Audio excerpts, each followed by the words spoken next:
Hello everyone, this is Kundan Kumar. Welcome to learning session. तो कैसे आप लोग? I hope you are doing well. तो आज इस लेक्चर के अंदर हम एएफएम का लाइव सेशन कंडक्ट करने वाले हैं, जहां पर हम एएफएम के एक इंपॉर्टेंट टॉपिक जिसका नाम है capital investment decisions and term loans, उसके बारे में पढ़ने वाले हैं और उससे रिलेटेड कुछ इंपॉर्टेंट क्वेश्चंस और केस स्टडीज को डिस्कस करने वाले हैं। तो आज का जो सेशन है वो काफी ज्यादा इंपॉर्टेंट रहने वाला है, तो इस सेशन को आपको शुरू से लेकर अंत तक जरूर देखना है और अपने फ्रेंड्स एंड कलीग्स के साथ भी जरूर शेयर करना है, ताकि वो भी इस सेशन का बेनिफिट ले सके। अब फटाफट से एक बार ऑडियो वीडियो क्वालिटी कंफर्म कर दीजिए, ताकि हम बिना किसी देरी के यहाँ पर सेशन को स्टार्ट कर सके। तो चैट बॉक्स में फटाफट से मैसेज करके बता दीजिए क्या ऑडियो वीडियो क्वालिटी ठीक है। फटाफट से बता दीजिए। All is clear? तो स्टार्ट करते हैं यहाँ पर। तो हम पढ़ेंगे आज कैपिटल इन्वेस्टमेंट डिसीजंस और टर्म लोन्स के बारे में, और इससे रिलेटेड कुछ इंपॉर्टेंट क्वेश्चंस और केस स्टडीज को डिस्कस करेंगे। तो आज का हमारा फर्स्ट क्वेश्चन देखो क्या है। What is the meaning of investment appraisal? Investment appraisal क्या होता है? इन्वेस्टमेंट अप्रेजल का दूसरा नाम होता है कैपिटल बजटिंग। अब इन्वेस्टमेंट अप्रेजल को हम एक सिंपल सी एग्जांपल की हेल्प से यहाँ पर समझेंगे। तो मान के चलो कि यहाँ पर कंपनी है जिसके पास तीन प्रोजेक्ट है इन्वेस्टमेंट करने के लिए, प्रोजेक्ट ए, प्रोजेक्ट बी और प्रोजेक्ट सी। तो कंपनी ने यहाँ पर इन्वेस्टमेंट करने से पहले ये पता लगाया कि ये जो तीनों प्रोजेक्ट हैं, ये जो तीनों प्रोजेक्ट हैं वो प्रॉफिटेबल है या फिर नहीं है, जिसके लिए कंपनी ने कई सारे यहाँ पर फैक्टर जो है वो कंसीडर किए। जैसे ये सबसे पहले हमारा जो प्रोजेक्ट है उसकी कॉस्ट कितनी आएगी, ठीक है। उसके बाद उससे हमें कितने कैश फ्लो जो है वो रिसीव होंगे। सिंपल भाषा में कहूँ तो हमने क्या किया है, प्रोजेक्ट के कॉस्ट और बेनिफिट्स को आपस में जो है वो कंपेयर किया है, ताकि हम जान पाए कि जो प्रोजेक्ट है वो हमारे लिए प्रॉफिटेबल होगा या फिर नहीं होगा। जैसे एग्जाम्पल की आप लेके चलो, प्रोजेक्ट ए था, उसकी जो कॉस्ट आ रही है वो 1 लाख रुपए आ रही है। उसके बाद आपको जो कैश इनफ्लोज रिसीव होने हैं, यानी कि आपको जो रिटर्न मिलेगी वो कितने होगी, 1,50,000 रुपए की। तो 1 लाख की आपकी कॉस्ट है 50, 1,50,000 रुपए आपको मिलेंगे, तो 50,000 रुपए आपका यहाँ पर क्या होगा, प्रॉफिट होगा। यानी कि ये जो प्रोजेक्ट होगा वो प्रॉफिटेबल होगा। ऐसे ही आपने प्रोजेक्ट बी और प्रोजेक्ट सी का भी यहाँ पर देखा। उसके बाद आपने देखा कि ये जो प्रोजेक्ट है यहाँ पर रिस्क कितना है, कौन सा प्रोजेक्ट ज्यादा रिस्की है, कौन सा प्रोजेक्ट जो है वो कम रिस्की है, ताकि उसके बेस पर आप बेस्ट प्रोजेक्ट जो है वो सिलेक्ट कर सको। तो कंपनी ने देखा कि जो प्रोजेक्ट ए है वो सबसे अच्छा प्रोजेक्ट है, क्योंकि वहां पर रिस्क भी कम है और प्रॉफिटेबिलिटी भी उसकी जो है वो ज्यादा है, ठीक है। तो ये पूरी की पूरी जो एक्टिविटी, ये जो पूरी की पूरी यहाँ पर प्रोसेस परफॉर्म की है कंपनी ने, उसे हम क्या कहते हैं, इन्वेस्टमेंट अप्रेजल। तो इन्वेस्टमेंट अप्रेजल एक ऐसी प्रोसेस होती है जिसके अंदर जो कंपनी होती है वो चेक करती है कि जिस प्रोजेक्ट में वो इन्वेस्टमेंट कर रही है वो प्रोजेक्ट फाइनेंशियली विएबल, फिजिबल और प्रॉफिटेबल है या फिर नहीं है, ताकि फ्यूचर में जाकर उसे किसी भी तरह का लॉस जो है वो ना हो सके। तो इन्वेस्टमेंट अप्रेजल का सिंपल सा मतलब होता है कि किसी भी प्रोजेक्ट की फाइनेंशियल फिजिबिलिटी और प्रॉफिटेबिलिटी को इवेलुएट करना, कि ये जो प्रोजेक्ट है वो हमारे लिए बेनिफिशियल होगा या फिर नहीं होगा। अब इसमें से कौन सी स्टेटमेंट इन्वेस्टमेंट अप्रेजल को डिफाइन कर रही है? पहला देखो, it the process of monitoring and managing the performance of existing investment. तो इन्वेस्टमेंट अप्रेजल यहाँ पर क्या होता है कि हमारे जो एग्जिस्टिंग इन्वेस्टमेंट्स होते हैं उन्हें हम मॉनिटर करते हैं, मैनेज करते हैं, ताकि हमें ज्यादा से ज्यादा रिटर्न मिल सके। या फिर the process of determining the appropriate capital structure of a company. ये एक ऐसी प्रोसेस होती है जिससे हम एक एप्रोप्रिएट, एक अच्छा कैपिटल स्ट्रक्चर जो है वो बना पाते हैं। या फिर the process of evaluating the financial feasibility and profitability of an investment project. तो ऑप्शन सी हमारे यहाँ पर क्या होगा, correct answer. Option C is a correct answer. Next question की बात करें, which of the following is not a type of investment appraisal method. ठीक है, देखो, जब हम किसी भी प्रोजेक्ट की फिजिबिलिटी, प्रॉफिटेबिलिटी को चेक करते हैं, यानी कि इन्वेस्टमेंट अप्रेजल करते हैं, तो हमारे पास ना कई सारे यहाँ पर मेथड जो है वो अवेलेबल होते हैं जिनका हम यूज कर सकते हैं। ब्रॉडली उन मेथड्स को हम दो कैटेगरीज में डिवाइड कर सकते हैं। कौन कौन से? Non discounted cash flow method और डिस्काउंटेड कैश फ्लो मेथड। तो क्वेश्चन क्या था कि कौन सी हमारी इन्वेस्टमेंट अप्रेजल का मेथड नहीं है? तो जो ऑप्शन सी है, रिटर्न ऑन इन्वेस्टमेंट, ये हमारा जो है वो करेक्ट आंसर रहेगा। बाकी ये दो इंपॉर्टेंट मेथड्स होते हैं इन्वेस्टमेंट अप्रेजल के। आगे हम जितने भी मेथड्स पढ़ेंगे वो इन्हीं दो मेथड से बिलोंग जो है वो करते होंगे, ठीक है। अब इनका अगर मतलब समझे, इनके बीच में बेसिक डिफरेंस क्या है, तो इसका मीनिंग समझने से पहले एक इंपॉर्टेंट कॉन्सेप्ट जिसका नाम है time value of money, time value of money, वो मैं आपको समझाना चाहता हूं, क्योंकि इसके बेस पर ही हम इसके अंदर डिफरेंशिएट करते हैं। टाइम वैल्यू ऑफ मनी यहां पर क्या कहता है कि आपके पास प्रेजेंट में जो पैसा पड़ा है आपके पास, प्रेजेंट में जो पैसा पड़ा है उसकी वैल्यू फ्यूचर में मिलने वाले पैसे से जो है वो ज्यादा होती है। जैसे एग्जांपल पे आपके पास प्रेजेंट में पड़ा हुआ है 10,000 रुपये, ठीक है, और आपको 5 साल के बाद फ्यूचर में 10,000 रुपये यहाँ पर मिलने वाले, ठीक है। तो टाइम वैल्यू ऑफ मनी के कॉन्सेप्ट के अकॉर्डिंग ये जो प्रेजेंट में आपके पास 10,000 रुपये पड़े हैं इनकी वैल्यू ज्यादा होगी एज कंपैरिजन जो आपको फ्यूचर में मिलने वाला है। ऐसा क्यों होता है? तो देखो, मनी की अर्निंग कैपेसिटी की वजह से आपको पता है कि पैसा कमाता है, अगर आप पैसे को इन्वेस्ट करते तो वो आपको रिटर्न कमा के देता है। जैसे अगर आपने इस 10,000 को मार्केट में मान के चलो इन्वेस्ट कर दिया और आपको 10% का यहाँ पर रिटर्न मिल रहा है, तो 5 सालों तक आपको कितना, 5,000 रुपए का रिटर्न मिलेगा। यानी कि ये जो 10,000 रुपए है इसकी वैल्यू 5 सालों के बाद कितनी हो जाएगी, यहाँ पर 15,000 रुपए होगी। और आप देखोगे कि इसकी वैल्यू 1,000 10,000 ही रही, पर इसकी वैल्यू कितनी हो गई, यहाँ पर 15,000 रुपए हो गई। ठीक है।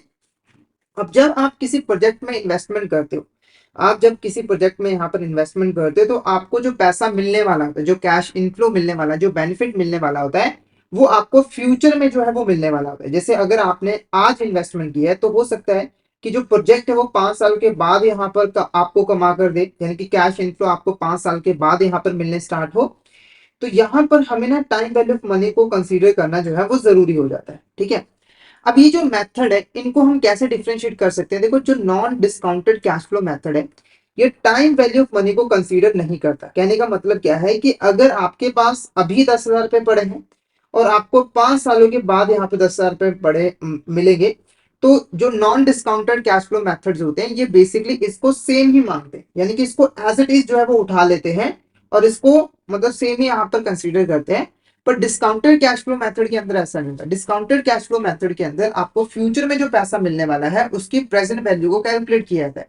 जैसे कि अगर मान के चलो आपको 5 सालों के बाद 10,000 रुपए मिलना वाला है, तो आप यहाँ पर डिस्काउंटेड कैश फ्लो मेथड के अंदर सबसे पहले क्या करोगे, इसकी प्रेजेंट वैल्यू को कैलकुलेट करोगे, फिर उसके बाद आप इन्वेस्टमेंट अप्रेजल जो है वो करोगे। ठीक है।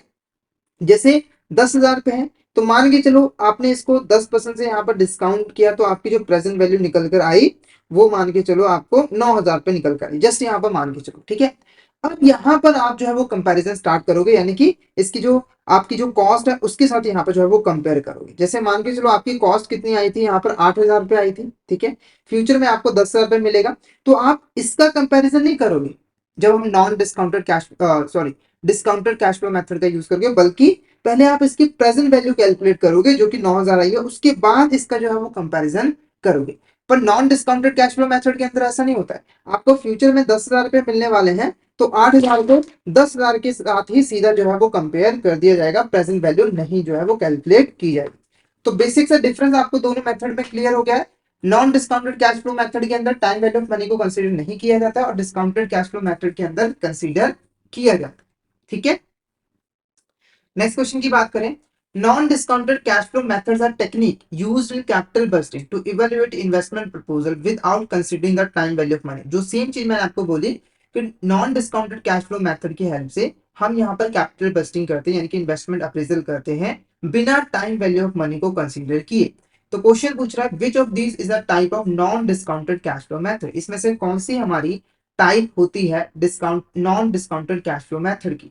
पहला है पे बैक पीरियड, दूसरा है rate of return on investment, तीसरा है अकाउंटिंग रेट ऑफ रिटर्न, या फिर नेट प्रेजेंट वैल्यू। तो फटाफट से यहाँ पर इसका आंसर बता दीजिए, इसका आंसर आपको क्या लग रहा है? इसमें से कौन सी ऐसी टाइप है जो कि non discounted cash flow method के अंदर जो है वो आती है? फटाफट से चैट बॉक्स में मैसेज करके बता दीजिए इसका करेक्ट आंसर आपको क्या लग रहा है, क्या होगा इसका करेक्ट आंसर? पे back period, return on investment, accounting rate of return, या फिर नेट प्रेजेंट वैल्यू, क्या होगा इसका करेक्ट आंसर? तो इसका जो करेक्ट आंसर है वो है पे बैक पीरियड और अकाउंटिंग रेट ऑफ रिटर्न, यानी कि first and third. Option A हमारा यहाँ पर करेक्ट आंसर रहेगा। ये दो इंपॉर्टेंट मेथड्स होते हैं हमारे जो कि non discounted cash flow method के अंदर आते हैं, यानी कि इन मेथड का जब हम यूज करते हैं तो हम टाइम वैल्यू ऑफ मनी को कंसीडर जो है वो नहीं करते हैं। ओके। नेक्स्ट क्वेश्चन देखो, which of the statement is correct regarding pay back period method, इसमें से कौन सी स्टेटमेंट है जो कि पे बैक पीरियड मेथड के रिगार्डिंग यहाँ पर करेक्ट है? पहली स्टेटमेंट देखो, the payback period is a time required to recover the initial cost of an investment. ठीक है, देखो पेबैक पीरियड क्या होता है, पेबैक पीरियड यहाँ पर क्या होता है, देखो जब भी आप किसी प्रोजेक्ट में इन्वेस्टमेंट करते हो तो आपकी जो इनिशियल कॉस्ट आती है, जैसे अगर मान के चलो एक प्रोजेक्ट था, उसमें कंपनी ने शुरुआत में टोटल 1 लाख रुपए यहाँ पर जो है वो इन्वेस्ट किए, तो ये क्या है, इनिशियल इन्वेस्टमेंट है या फिर initial cost of an investment है। ठीक है, तो ये जो इनिशियल कॉस्ट है वो जितने टाइम पीरियड में कंपनी के पास वापस आ जाता है उसी को हम पे बैक पीरियड जो है वो कहते हैं। एग्जांपल से समझो, तो मान के चलो 1 लाख रुपए आपने इन्वेस्ट किया और आपको हर साल यहाँ पर 50,000 रुपए जो है वो रिसीव होंगे इस प्रोजेक्ट से, यानी कि रेवेन्यू आपको जनरेट होगी। तो यहाँ पर देखो 2 साल के अंदर में आपको 50,000 रुपए करके 1 लाख रुपए जो है वो वापस मिल जाएंगे। तो यहाँ पर जो पे बैक पीरियड होगा वो कितना होगा हमारा 2 ईयर। सिंपल कहने का मतलब कि आपने इन्वेस्टमेंट की, जितना पैसा आपने इन्वेस्टमेंट किया वो पैसा आपको जितने टाइम पीरियड में प्रोजेक्ट से वापस मिल जाता है उसी को हम पे बैक पीरियड जो है वो कहते हैं। Payback period method will be used to compare projects and drive the number of year it takes to get back the initial investment। जब हम payback period method का यूज करते हैं तो हम बेसिकली कैलकुलेट करते हैं डिफरेंट प्रोजेक्ट्स के अंदर कि उनका पेबैक पीरियड कितना है, और जिस प्रोजेक्ट का पेबैक पीरियड कम होता है हम उस प्रोजेक्ट को सिलेक्ट कर लेते हैं। जैसे एग्जांपल के मान के चलो यहाँ पर हमारे प्रोजेक्ट ए है, प्रोजेक्ट ए, प्रोजेक्ट बी। ठीक है, दो प्रोजेक्ट में हमें यहाँ पर सिलेक्ट करना है, तो इनिशियल कॉस्ट 1-1 लाख रुपए है, इनिशियल कॉस्ट यहाँ पर 1-1 लाख रुपए है। तो और प्रोजेक्ट ए में आपको जो रेवेन्यू मिलने वाली है वो हर साल कितनी है, 50,000 रुपए, कितनी है यहाँ पर 50,000 रुपए। और प्रोजेक्ट बी की अगर हम बात करें तो आपको हर साल यहाँ पर 25,000 रुपए जो है वो मिलने वाले। ठीक है, तो यहाँ पर देखो प्रोजेक्ट ए के केस में आपका जो पे बैक पीरियड होगा वो 2 ईयर्स होगा, क्योंकि 2 सालों के अंदर में आपको 1 लाख रुपए वापस जो है वो मिल जाएंगे। ठीक है, और प्रोजेक्ट बी के केस में ये जो टाइम पीरियड है वो कितना है, यहाँ पर 4 ईयर्स है, आपको 4 सालों में 1 लाख रुपए जो है वो वापस मिलेंगे। ठीक है, तो पेबैक पीरियड के अंदर हमने ये दो प्रोजेक्ट के जो पेबैक पीरियड होते हैं सॉरी पेबैक पीरियड होते हैं उनको आपस में कंपेयर करते हैं, और इसमें से जो भी कम होता है, जैसे यहाँ पर प्रोजेक्ट ए के अंदर जो पेबैक पीरियड है वो सिर्फ 2 साल का है, तो हम इस प्रोजेक्ट को जो है वो सिलेक्ट कर लेते हैं और इसमें इन्वेस्टमेंट जो है वो कर देते हैं। बहुत ही सिंपल सा बेसिक सा यहाँ पर मेथड जो है ये होता है। ठीक है, नेक्स्ट क्वेश्चन की बात करें, case study on payback period method. अब कुछ इंपॉर्टेंट यहाँ पर हम केस स्टडी डिस्कस करेंगे। तो केस स्टडी देखो क्या है, company A has decided to invest in new machine to improve its production capacity. तो कंपनी ए है उसे न्यू मशीन में इन्वेस्टमेंट करनी है। The cost of purchasing a machine is 1 lakh रुपए। जो कॉस्ट आ रही है, इनिशियल कॉस्ट आ रही है वो 1 लाख रुपए है, और मशीन यहाँ पर जो एनुअल कैश इनफ्लो जनरेट करेगी वो क्या है, 20,000 रुपए, यानी कि एक साल में 20,000 रुपए। हमें क्या कैलकुलेट करना है, हमें कैलकुलेट करना है इसका पे बैक पीरियड। क्या कैलकुलेट करना है, हमें यहाँ पर पे बैक पीरियड कैलकुलेट करना है। देखो अगर क्वेश्चन के अंदर आपको एनुअली कैश फ्लो दिया गया है तो क्वेश्चन बहुत इजी बन जाता है। जैसे इस क्वेश्चन के अंदर आपको एनुअली दिया हुआ है कि इतने कैश फ्लो जो है वो आपको मिलेंगे 20,000 के, तो जैसे ही आपको एनुअली मिल जाए तो कैसे आपको उसको सॉल्व करना है, तो pay back period is equal to क्या होगा, pay back period is equal to अगर हम कैलकुलेट करें तो वो होगा जो भी आपकी इनिशियल कॉस्ट थी, या फिर इनिशियल इन्वेस्टमेंट थी, उसे आपको डिवाइड करना है एनुअल, जो एनुअल आपको कैश इनफ्लोज जो है वो रिसीव हो रहे हैं। क्या रिसीव हो रहे हैं, एनुअल कैश इनफ्लोज, ओके। तो इनिशियल कॉस्ट की अगर हम बात करें तो वो कितनी है, 1 लाख रुपए, इनिशियल कॉस्ट की बात करें वो है 1 लाख रुपए, और जो एनुअल कैश इनफ्लो है वो कितना है हमारा 20,000 है। तो अगर आप इसको डिवाइड करोगे, अगर आप 1 लाख को 20,000 रुपए के साथ यहाँ पे डिवाइड करोगे तो ये कितना आ जाएगा, 5 ईयर्स, यानी कि 5 साल आपका यहाँ पर पे बैक पीरियड जो है वो होगा। ठीक है, अब इसी की जगह पे आपको क्वेश्चन में अगर ऐसा दिया होता, अगर इसी की जगह पे आपको क्वेश्चन में ऐसा दिया होता कि पहले साल आपको 20,000 रुपए मिले, दूसरे साल आपको 30,000 रुपए मिले, चौथे साल आपको 4,000 रुपए मिले, ऐसे करके अगर 40,000 रुपए मिले, अगर ऐसे करके आपको दिया होता तब आप वहां पर ये फॉर्मूला यूज नहीं कर सकते थे, वहां पर आपको मैन्युअली जो है वो कैलकुलेट करना पड़ता कि कितने टाइम पीरियड में पैसा वापस आएगा। ओके, अब एक और इंपॉर्टेंट केस स्टडी देखते हैं। तो company A is evaluating 2 potential project. तो कंपनी ए के पास 2 पोटेंशियल प्रोजेक्ट है, प्रोजेक्ट एक्स और प्रोजेक्ट वाई। तो वो पेबैक पीरियड मेथड का यूज करिए ताकि वो इनमें से एक प्रोजेक्ट को सिलेक्ट कर सके। तो प्रोजेक्ट एक्स की बात करें, इसका जो इनिशियल इन्वेस्टमेंट है वो है 1,50,000 डॉलर, और एनुअल कैश इनफ्लो कितना है, 30,000 रुपए। प्रोजेक्ट वाई की बात करें, इनिशियल इन्वेस्टमेंट कितना है, 2 लाख रुपए, और एनुअल कैश इनफ्लो बात करें तो वो 50,000 रुपए है। तो कंपनी यहाँ पर कौन सा प्रोजेक्ट जो है वो सिलेक्ट करेगी और इनका पे बैक पीरियड यहाँ पर कितना है, ठीक है, तो वो हमें यहाँ पर सॉल्व करना है। तो सबसे पहले अगर हम प्रोजेक्ट एक्स की बात करें तो प्रोजेक्ट एक्स के अंदर जो इनिशियल इन्वेस्टमेंट है वो कितने 1,50,000 रुपए है और एनुअल कैश इनफ्लो कितना है 30,000 रुपीज, ठीक है। तो अगर आपको पे बैक पीरियड जानना है, अगर आपको पे बैक पीरियड जानना है तो ये ऑलरेडी मैंने आपको कैलकुलेट करना सिखा दिया है कैसे होगा। तो आपको 1,50,000 रुपए इनिशियल इन्वेस्टमेंट को 30,000 से डिवाइड करना है, तो 1,50,000 डिवाइडेड बाय 30,000, ठीक है। तो अगर आप इसको सॉल्व करो तो 1,50,000 को 30,000 के साथ तो ये आ गया 5 ईयर, यानी कि इसका जो पे बैक पीरियड आया वो 5 ईयर्स आया। उसके बाद सेकंड का अगर हम कैलकुलेट करें तो ये आया हमारा 2 लाख रुपए और इसे हमें डिवाइड करना है किसके साथ, 50,000 के साथ। जो अगर आप इसको डिवाइड करोगे तो 2 लाख को जब आप यहाँ पर डिवाइड कर रहे हो 50,000 के साथ तो ये आ रहा है 4 ईयर्स, ठीक है। तो अब अगर हम पे बैक पीरियड की बात करें तो इसमें से आप कौन सा मेथड यहाँ पे सेलेक्ट, मतलब कौन सा प्रोजेक्ट यहाँ पे सेलेक्ट करेंगे। ऑलरेडी मैंने आपको पे बैक पीरियड मेथड अच्छी तरीके से समझा दिया है। तो आप मुझे चैट बॉक्स में मैसेज करके बता दीजिए कि अगर प्रोजेक्ट वाई का जो पे बैक पीरियड है वो 4 साल है और प्रोजेक्ट एक्स का 5 साल है, तो आप इसमें से कौन सा प्रोजेक्ट यहाँ पर सिलेक्ट करेंगे।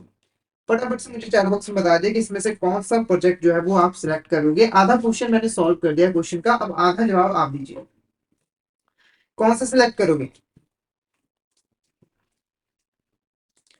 तो इसमें से हम कौन सा सिलेक्ट करेंगे, प्रोजेक्ट वाई, क्योंकि इसका जो पे बैक पीरियड है वो 1 साल कम है प्रोजेक्ट एक्स।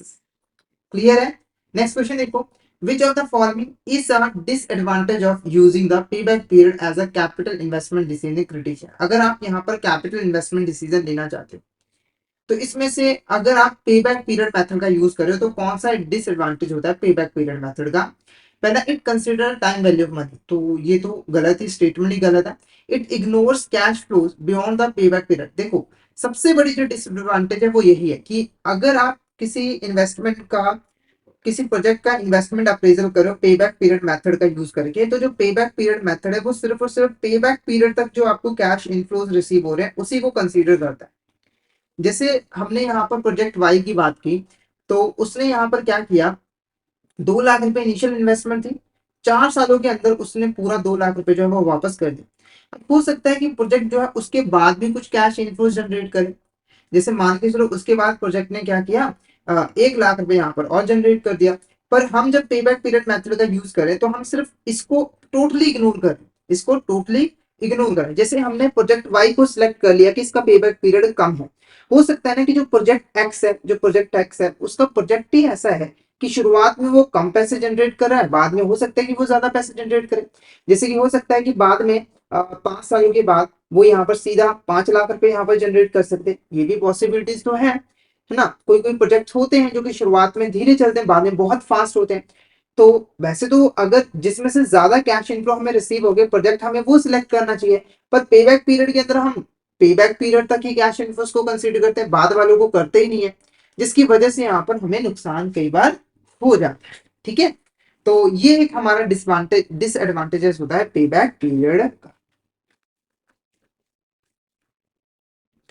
नेक्स्ट क्वेश्चन की बात करें, which of the statement is related with accounting rate of return method. इसमें से कौन सी ऐसी स्टेटमेंट है जो कि accounting rate of return method के साथ यहाँ पर रिलेटेड है। पहला देखो, it calculates the average annual profit generated by the project as percentage of initial investment. देखो जब हम अकाउंटिंग रेट ऑफ रिटर्न की बात करते हैं तो हम बेसिकली क्या करते हैं, जो हमारी इनिशियल इन्वेस्टमेंट होती है, इनिशियल इन्वेस्टमेंट के इक्वल हमने एवरेज एनुअल प्रॉफिट यहाँ पर कितना कमाया है वो हम कैलकुलेट करते हैं। जैसे अगर आपने मान के चलो 1 लाख रुपए इन्वेस्ट किया हुआ, आपने एवरेज एनुअल प्रॉफिट यहाँ पर कितना कमाया है 10,000 रुपए, तो आपकी परसेंटेज कितनी हुई यहाँ पर 10%।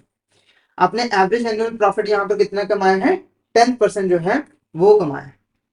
It does not consider time value of money और the project cash flows beyond the average annual profit. तो देखो सबसे पहली ये जो अकाउंटिंग रेट ऑफ रिटर्न है ये टाइम वैल्यू ऑफ मनी को कंसीडर जो है वो नहीं करता, ये ऑलरेडी मैंने आपको बताया हुआ है। साथ के साथ आपने जब एवरेज एनुअल प्रॉफिट कैलकुलेट कर दिया उसके बाद आपको जो बाकी के जो कैश फ्लोज हैं उसको आप टोटली इग्नोर कर देते हो आप, क्योंकि सिर्फ और सिर्फ एवरेज एनुअल प्रॉफिट ही यहाँ पर कैलकुलेट करते हो और उसी से इन्वेस्टमेंट अप्रेजल करते हो, तो ये बिल्कुल करेक्ट है। A project will be accepted if its accounting rate of return is higher than the minimum rate of return set by the management, ठीक है।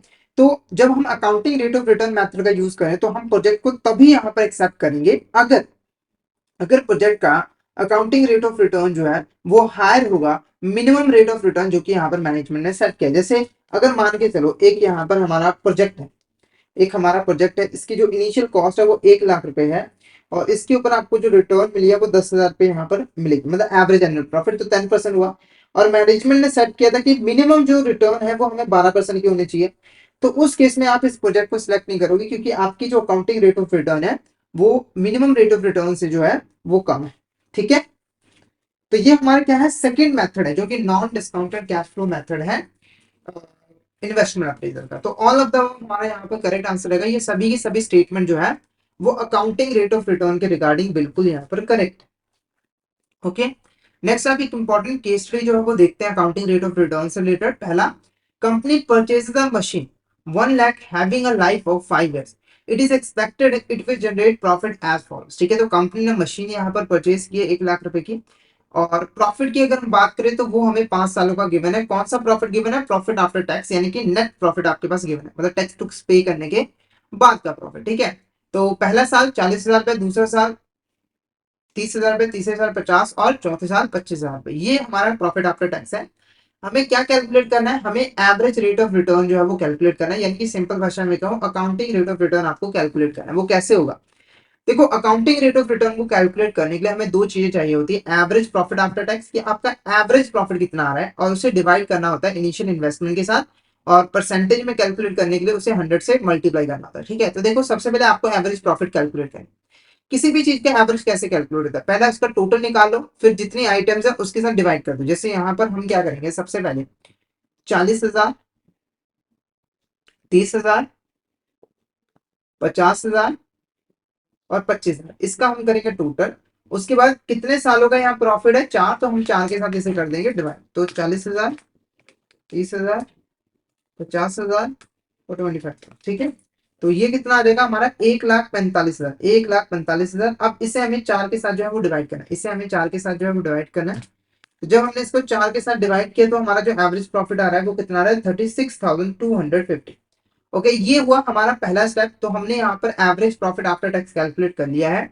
अब हमें वैल्यूज पुट करने हैं, 36,250 डिवाइडेड करना है इनिशियल इन्वेस्टमेंट। तो इनिशियल इन्वेस्टमेंट कितने की थी, अगर हम इनिशियल इन्वेस्टमेंट देखें तो वो थी 1 लाख रुपए की। तो 1 लाख रुपए से हमें इसे डिवाइड करना है और इसे ऊपर 100 के साथ जो है मल्टीप्लाई कर देना है। तो 36,250 को हमें डिवाइड करना है 1 लाख के साथ, इंटू कर देना है 100। तो ये हो जाएगा हमारा 36.25%। 36.25% ये हमारा जो है वो करेक्ट आंसर रहे। तो करेक्ट आंसर क्या रहेगा, ऑप्शन डी हमारे यहाँ पर करेक्ट आंसर जो है वो रहेगा। तो इस तरीके से आप आसानी से counting rate of return calculate कर सकते हो। नेक्स्ट नेक्स्ट क्वेश्चन देखो, ए manufacturing company is evaluating an investment project with an initial investment of 6 lakh.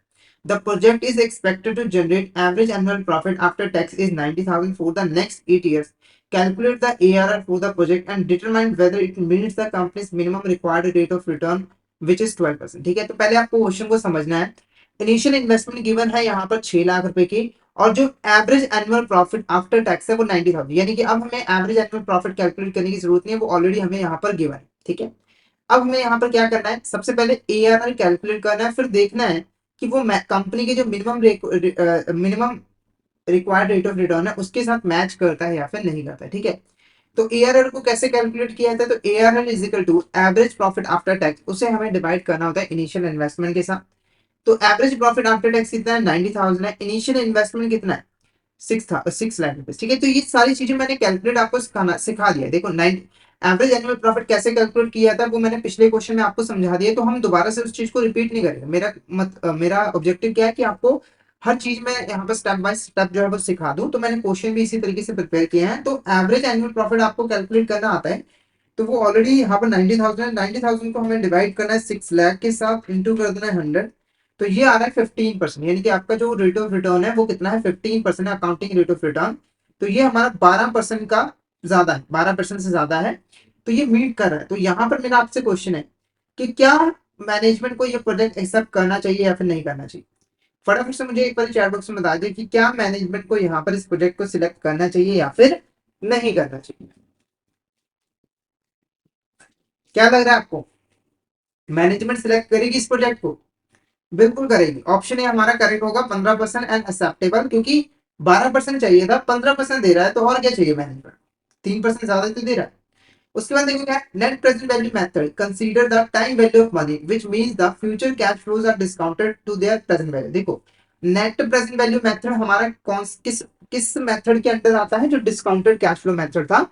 तो नेट प्रेजेंट वैल्यू मेथड जो है टाइम वैल्यू ऑफ मनी को कंसीडर करता है, जिसका मतलब क्या है कि नेट प्रेजेंट वैल्यू मेथड के अंदर आपको जो भी फ्यूचर में कैश फ्लोज रिसीव होंगे, आपको उसे डिस्काउंट करके उनकी प्रेजेंट वैल्यू जो है वो कैलकुलेट करनी पड़ेगी, ठीक है। उसके बाद NPV method compares the present value of cash inflows with the present value of the cash outflows over the life of the project, ठीक है। तो एक प्रोजेक्ट के अंदर जितने भी आपके कैश आउटफ्लो हुए हैं, कैश आउटफ्लो है और कैश इनफ्लो हुए हैं, ठीक है, उनकी आप प्रेजेंट वैल्यू को यहाँ पर कैलकुलेट करोगे और उनको आपस में जो है वो कंपेयर करोगे। जैसे एग्जाम्पल के मान के चलो, आपने प्रोजेक्ट में इन्वेस्टमेंट किया 1 लाख रुपए, तो ये क्या हुआ, हमारा कैश आउटफ्लो हुआ, ये हमारा क्या हुआ, यहाँ पर कैश आउटफ्लो हुआ, और ये आज के दिन में किया है, तो ये तो हमारा प्रेजेंट वैल्यू ही होगी। उसके बाद इस इन्वेस्टमेंट के बाद आपको जो है हर साल 50-50 हजार रुपए यहाँ पर मिलने वाले, 50-50 हजार रुपए मिलने वाले। तो मान के चलो प्रोजेक्ट 3 साल का है, तो 1,50,000 रुपए मिलेगा। अब इसको आपको क्या करना पड़ेगा, ये तो फ्यूचर वैल्यू हुई, आप इसको इसके साथ कंपेयर नहीं करोगे, बल्कि आप इसकी प्रेजेंट वैल्यू कैलकुलेट करोगे। तो मान के चलो इसकी प्रेजेंट वैल्यू आ गई 1,30,000 रुपए। ये कैसे होता है इसको हम आगे डिस्कस करेंगे। अभी जस्ट मान लो कि इसकी प्रेजेंट वैल्यू जो है, जो फ्यूचर में आपको कैश इनफ्लोज मिलेगी, वो है 1,30,000 रुपया। अब आपको इसके साथ कंपेयर करना है। कंपेयर करने का मतलब आप माइनस करोगे, कैसे माइनस करोगे, तो आपकी जो प्रेजेंट वैल्यू है, आपकी जो प्रेजेंट वैल्यू है कैश इनफ्लो की उसमें से आपको यहाँ पर माइनस करना है। क्या माइनस करना है, जो आपकी प्रेजेंट वैल्यू है कैश आउटफ्लो की, ठीक है।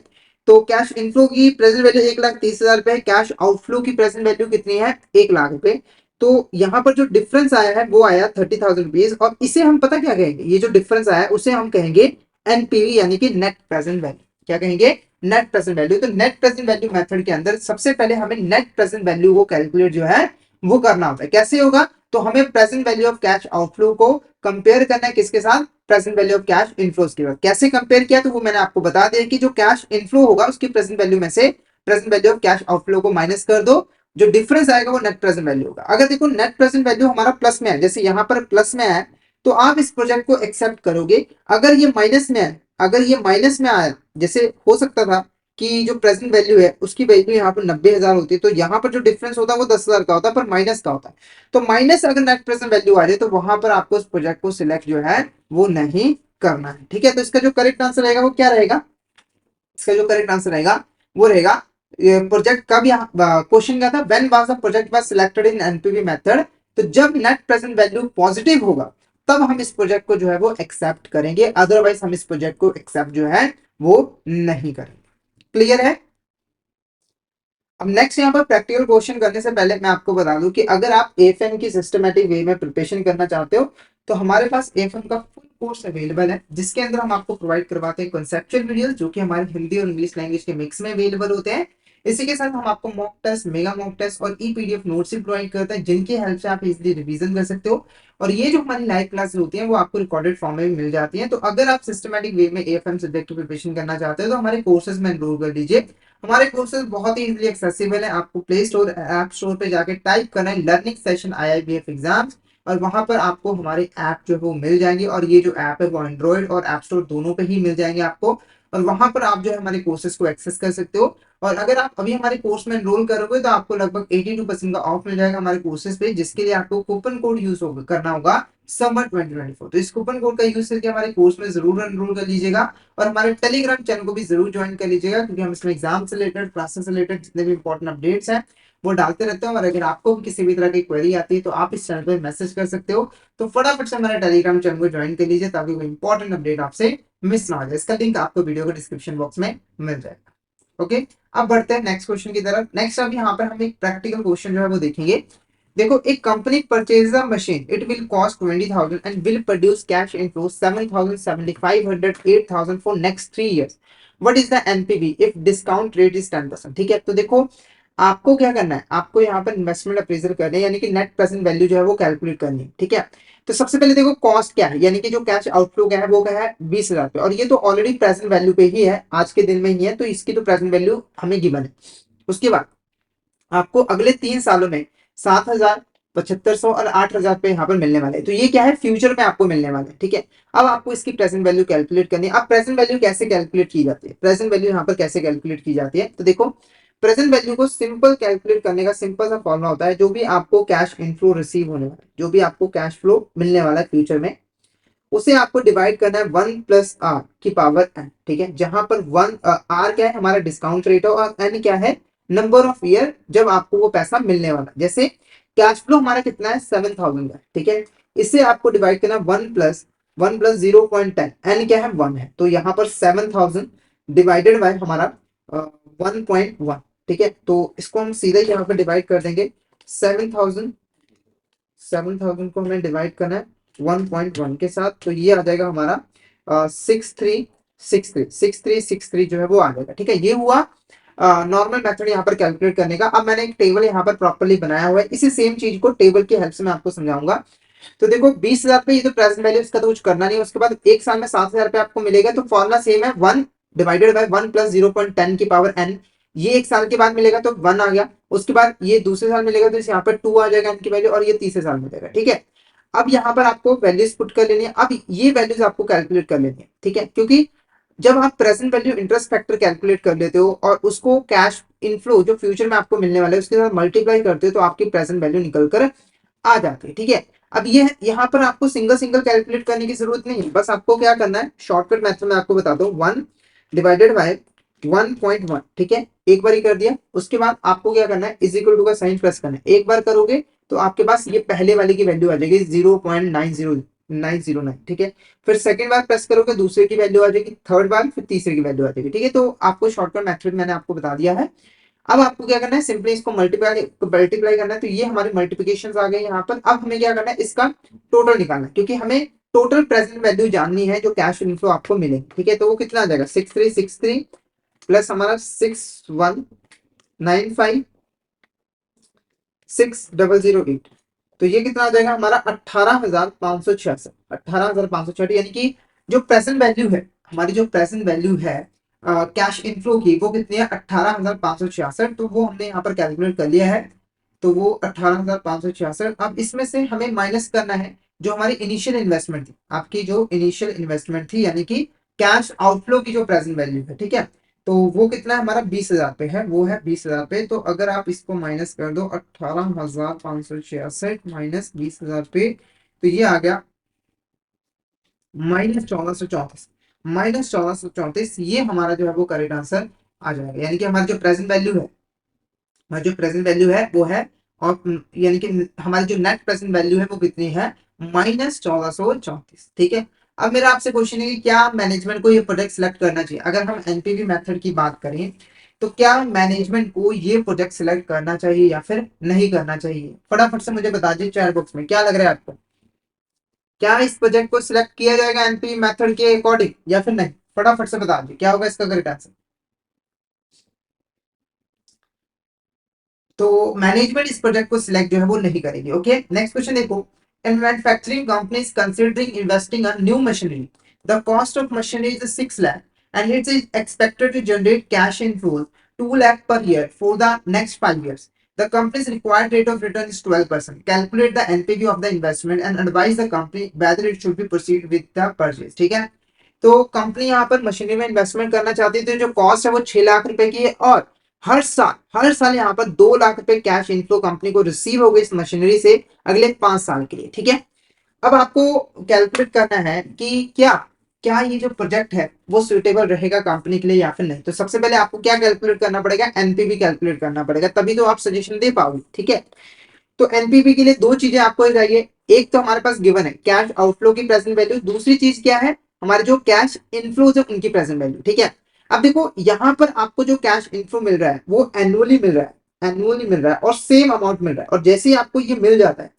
मतलब कि रेगुलर इंटरवल पर सेम अमाउंट मिलती है, तो वो हमारा एन्युटी कहलाता है। ठीक है, और एन्युटी की प्रेजेंट वैल्यू हम एक फॉर्मूले की हेल्प से काफी इजी तरीके से जो है वो फाइंड आउट कर सकते हैं। यानी कि आपको इतना बड़ा टेबल बनाने की जरूरत बिल्कुल भी नहीं है। अगर आपके पास एन्युटी है, यानी कि रेगुलर इंटरवल पर आपको फिक्स्ड अमाउंट रिसीव हो रही है स्पेसिफाइड टाइम पीरियड के लिए, तो उस केस में आप यहाँ पर प्रेजेंट वैल्यू का जो फॉर्मूला है वो लगा सकते हो, और इससे आसानी से जो है वो प्रेजेंट वैल्यू कैलकुलेट कर सकते हो। फॉर्मूला क्या है, सी डिनोट करता है कैश इनफ्लो, जो भी कैश फ्लो हो रहा है, जैसे 2 लाख रुपए हो रहा है। उसके बाद 1 + आर, आर क्या है, डिस्काउंट रेट है जो कि 12% है। एन क्या है, number of payments, number of payments N क्या है, तो वो है 5, क्योंकि 5 बार यहाँ पर आपको 2-2 लाख रुपए करके यहाँ पर मिलेंगे। तो अगर हम यहाँ पर वैल्यूज पुट करें, अगर हम यहाँ पर वैल्यूज पुट करें तो सी की वैल्यू आएगी 2 लाख रुपए। उसके बाद हमारा यहाँ पर ब्रैकेट में 1 + आर, आर कितना है 0.10, 0.10, उसके बाद इसकी पावर है 5 -1, सॉरी 0.10 नहीं है, 0.12, 0.12 है, -1, उसे अब हम यहाँ पर डिवाइड करेंगे 0.12 और 1 + 0.12 की पावर 5 की पावर यहाँ पर हमारी 5 आ जाएगी। ओके, अब इसको अगर हम सॉल्व कर ले, अगर हम इसको यहाँ पर सॉल्व कर दे, 2 लाख हमारा एज इट इज आ जाएगा। उसके बाद इसे हमें सॉल्व कर लेना, तो ये आ गया 1.12 की पावर 5। तो अगर हम 1.12 की पावर 5 कैलकुलेट करें तो 1.12 इंटू 2, 3, 4, 5, तो ये आ गया 1.76, 1.76। अब हमें क्या करना है, यहाँ पर इसकी वैल्यू पुट कर देंगे 1.76, 1.76, ठीक है। अब यहाँ पर हमने इसकी वैल्यू कितनी निकाली है, 1.76। अब इसको 1 में से माइनस जब आप करोगे, तो 1 माइनस करोगे तो ये आ जाएगा 0.76, 0.76, ठीक है। अब हमें क्या करना है, सिंपली इसको सॉल्व कर लेना। 2 लाख इंटू 0.76, इसे हमें डिवाइड करना है 0.12 एंड 1.76 के साथ। तो यहाँ पर अगर हम कैलकुलेट करें तो 0.76 को अगर हम डिवाइड करें पहले 0.12 के साथ, तो वो आ गया 6.33। उसके बाद अब हमें यहाँ पर 1.76 के साथ फिर से यहाँ पर डिवाइड करना है, तो वो आ जाएगा 3.59। तो इसकी जो वैल्यू आई है वो आई है 3.59। तो अगर आप इसको 2 लाख के साथ मल्टीप्लाई कर दो, 2 लाख के साथ मल्टीप्लाई कर दो, तो ये लगभग हमारा कितना आ जाएगा, 7,19,696। यहाँ पे लिख देता हूँ 7 लाख, यानी कि हमारी जो प्रेजेंट वैल्यू, जो आपको फ्यूचर में कैश इनफ्लोज 5 साल तक रिसीव होने वाले हैं, उसकी जो प्रेजेंट वैल्यू है वो क्या है, 7,19,696, ठीक है।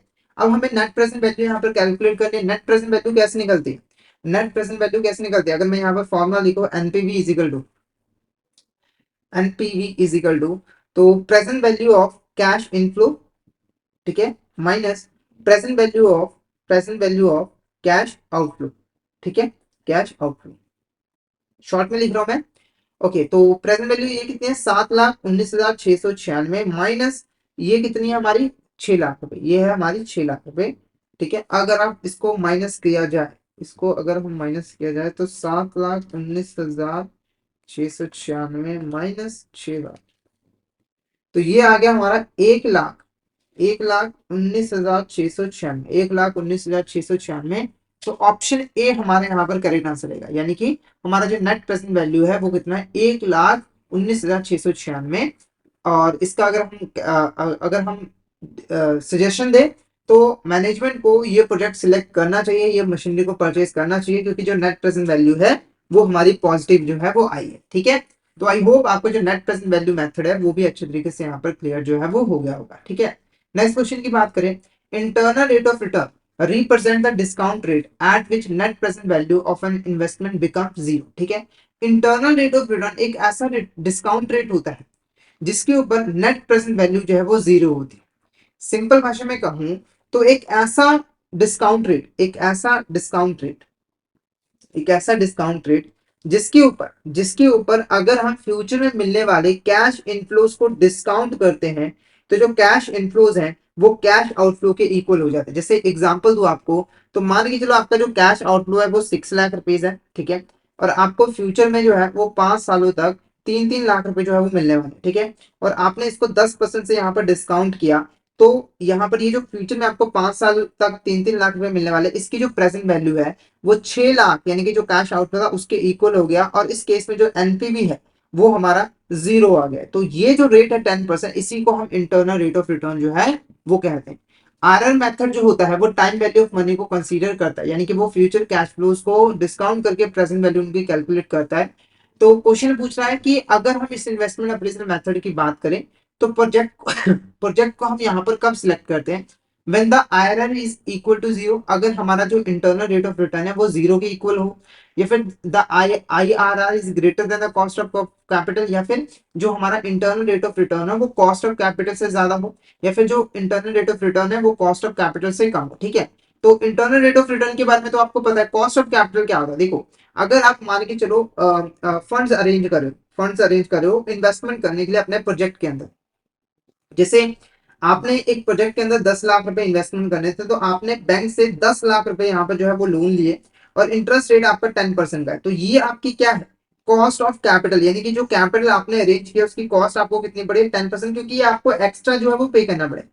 10 लाख तो आपको बैंक को पे करना पड़ेगा, साथ ही साथ जो 10% इंटरेस्ट है वो अलग से पे करना पड़ेगा, तो ये कॉस्ट होगी, ठीक है।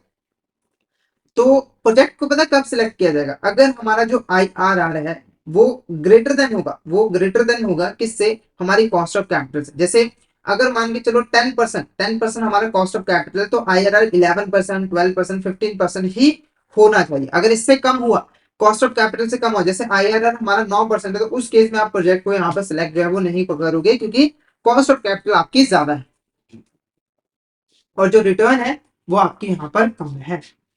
नेक्स्ट क्वेश्चन की बात करें, a company invest in infrastructure project and its net present value at 10% is 1 lakh, at 12% is 25,000 and calculate the IRR for this. तो हमें यहाँ पर IRR जो है वो कैलकुलेट जो है वो करना है। तो देखो जो हमारा IRR है उसको कैलकुलेट करने का जो सिंपल सा फॉर्मूला है, हमारा जो IRR है उसका जो फॉर्मूला है हमारा वो है IRR is equal to RA plus NPV at A, NP divided by NPV at A minus NPV at B, RB minus RA, ठीक है। अब ये टर्म्स आपको समझ में नहीं आएगी। सबसे पहले देखो RA मतलब है जो लोअर, जो हमारे यहाँ पर लोअर डिस्काउंट रेट है, जो हमारा लोअर डिस्काउंट रेट है जो कि यहाँ पर 10% है, ठीक है। और उसके बाद हमारा जो एनपीवी एट ए है वो क्या है कि लोअर डिस्काउंट रेट पे हमारी नेट प्रेजेंट वैल्यू कितनी है, वो है 1 लाख रुपए। उसके बाद एनपीवी बी क्या है कि हायर डिस्काउंट रेट के ऊपर हमारी नेट प्रेजेंट वैल्यू यहाँ पर कितनी है। अब आप सोचोगे कि ये दो डिस्काउंट रेट की हमें जरूरत क्यों पड़ी है, तो देखो जब हमें IRR कैलकुलेट करना होता है तो हमें यहाँ पर दो नेट प्रेजेंट वैल्यू जो है वो चाहिए होती है। दो नेट प्रेजेंट वैल्यू चाहिए होती है, एक चाहिए होती है प्लस में और एक चाहिए होती है माइनस में, ठीक है। तो देखो 10% के ऊपर प्लस में आ रही थी तो हमने 12% डिस्काउंट किया, तो यहाँ पर हमारी जो नेट प्रेजेंट वैल्यू है वो माइनस में आ रही, ठीक है।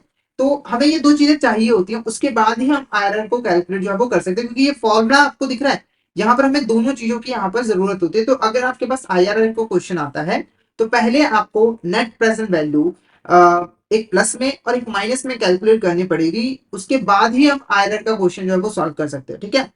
तो हमारा जो RA है यानी लोअर डिस्काउंट रेट है वो कितना है 10% है, प्लस एनपीवी एट ए वो कितना है हमारा, वो है 1 लाख रुपए। एनपीवी एट ए वो कितना है हमारा 1 लाख रुपए। अब इससे हमें डिवाइड करना है, किसके साथ डिवाइड करना है, इसे हमें किसके साथ डिवाइड करना है, तो इसे हमें डिवाइड करना है हमारा एनपीवी माइनस ए, यानी कि 1 लाख माइनस माइनस हमारा -25,000 और उसके बाद हमारे यहाँ पर 12% माइनस 10%, ठीक है।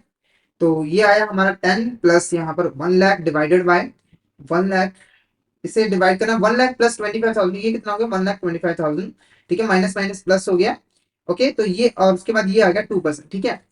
तो अगर हम इसको डिवाइड करें तो ये आया 10 प्लस इसको अगर हम डिवाइड करें तो 1 लाख को हमें डिवाइड करना 1,25,000 के साथ, तो ये आ गया 0.8। 0.8 को हमें 2 के साथ जो है वो मल्टीप्लाई करना है, ये जो 2 है ना इसके साथ हमें यहाँ पर मल्टीप्लाई कर देना है, तो ये आ जाएगा 1.6। 1.6 तो यहाँ पर हमारा कितना आ जाएगा 11.6 इज द करेक्ट आंसर। 11.6 हमारे यहाँ पर करेक्ट आंसर जो है वो रहेगा। 10 प्लस 1 प्लस 6 11.6, तो ये हमारा IRR जो है वो आ गया। तो ऑप्शन बी हमारे यहाँ पर करेक्ट आंसर जो है वो रहेगा। आई होप आपको ये सारे के सारे जो मेथड है वो अच्छे तरीके से क्लियर हो गए होंगे। तो हमने यहाँ पर डिटेल में समझ लिया कि कैपिटल इन्वेस्टमेंट डिसीजन क्या होते हैं, इन्वेस्टमेंट अप्रेजल करने के यानी कि कैपिटल बस्टिंग करने के कौन कौन से मेथड होते हैं। तो दो कैटेगरीज है मेथड्स की, एक है हमारा डिस्काउंटेड कैश फ्लो मेथड और एक है non discounted cash flow method. Discounted cash flow method के अंदर हम टाइम वैल्यू ऑफ मनी को कंसीडर करते हैं और जो फ्यूचर में हमें कैश इनफ्लोज मिलने वाले हैं उसकी प्रेजेंट वैल्यू को कैलकुलेट करते हैं, फिर जाके कंपैरिजन किया जाता है। Non discounted cash flow method के अंदर हम टाइम वैल्यू ऑफ मनी को कंसीडर नहीं करते हैं, फ्यूचर में जो हमें अमाउंट मिलने वाली है हम उसको एज इट इज उठा के उसका कंपैरिजन जो है वो कर लेते हैं, जो कि थोड़ा सही नहीं लगता है, ओके।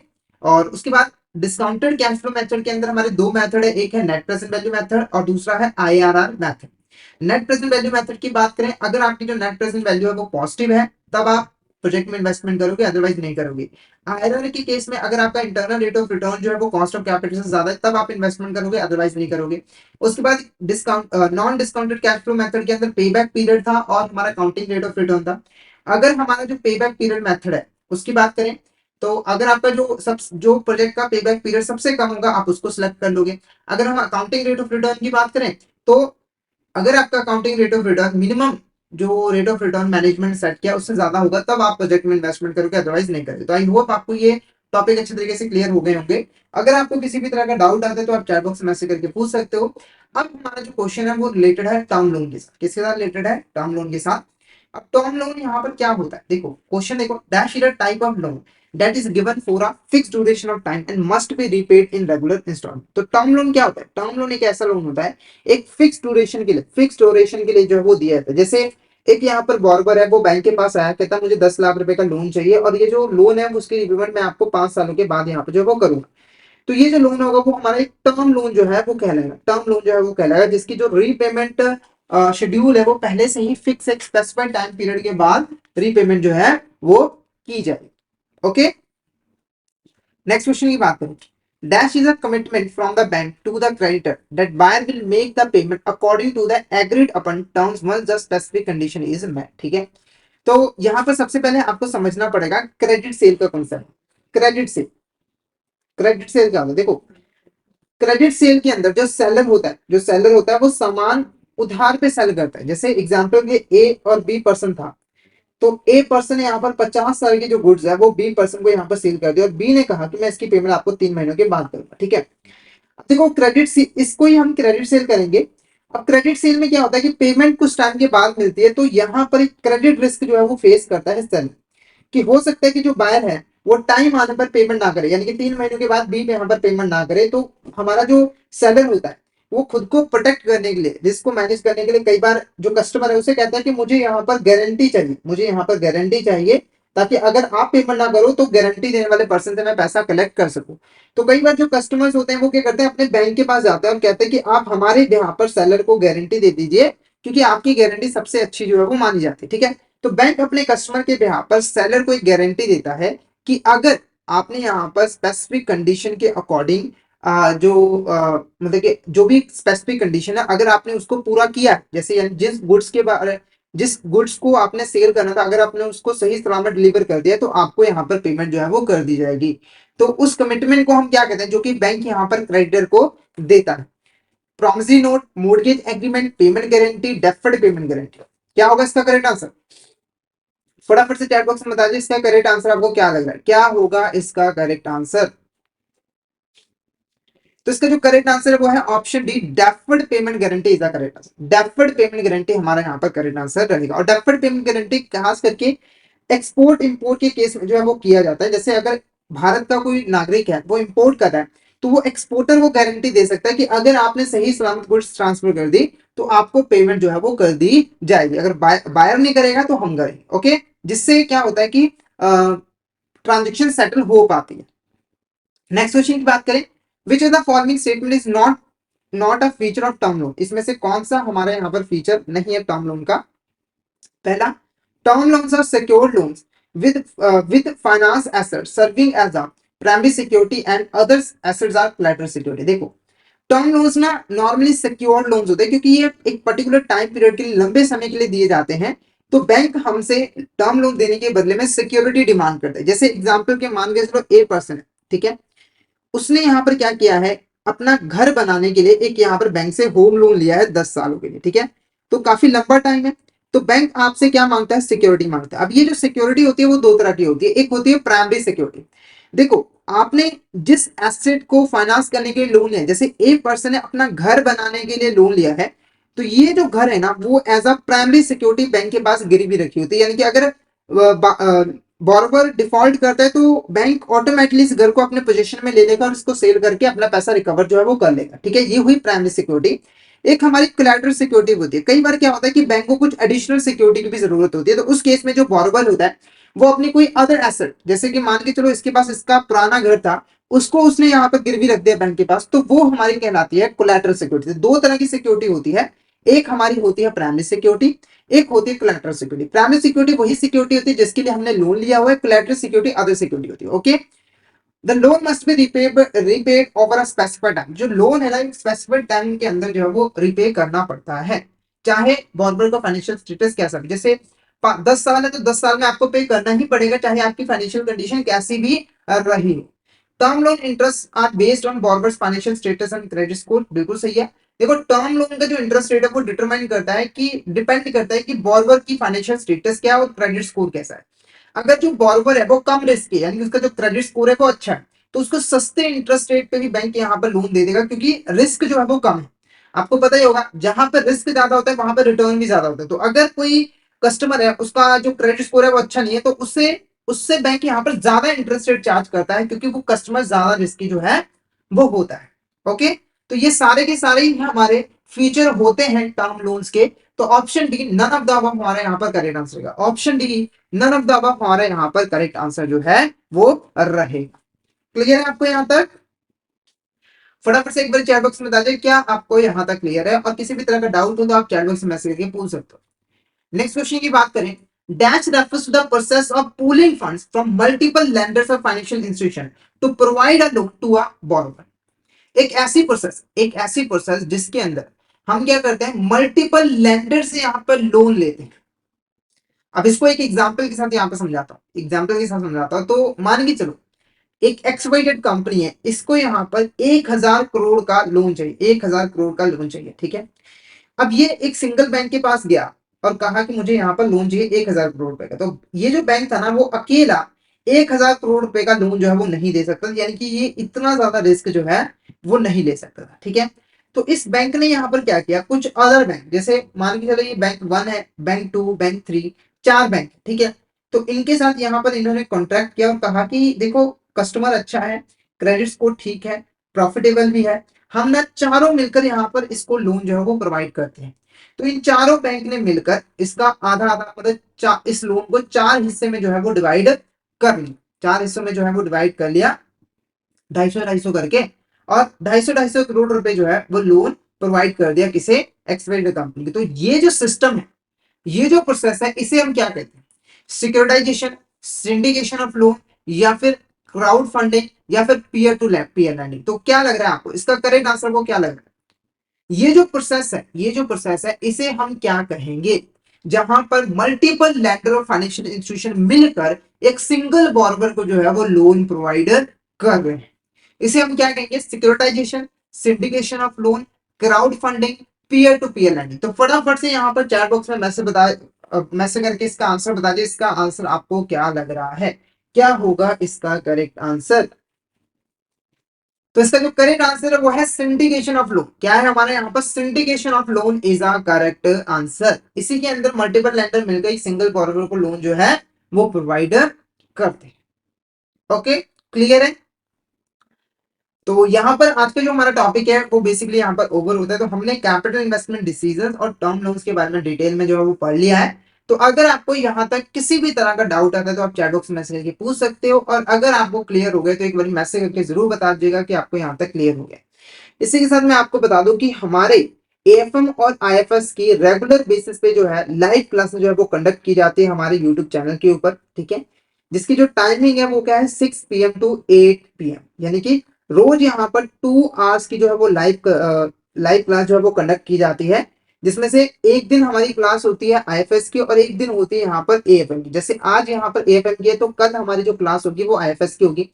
इन क्लासेस के अंदर हम शुरू से एएफएम और आईएफएस का जो सिलेबस है उसको डिटेल में जो है वो कवर कर रहे हैं। हमारा जो फॉर्मेट है वो क्या है कि हम यहाँ पर जितने भी चैप्टर्स है उसकी केस स्टडीज, इंपॉर्टेंट क्वेश्चंस और कुछ यहाँ पर थ्योरी का पोर्शन जो है उसको कवर करते हैं, जिससे आपकी कॉन्सेप्ट की क्लैरिटी भी अच्छे तरीके से हो सके, साथ ही साथ आपकी प्रैक्टिस भी जो है वो अच्छे तरीके से हो सके।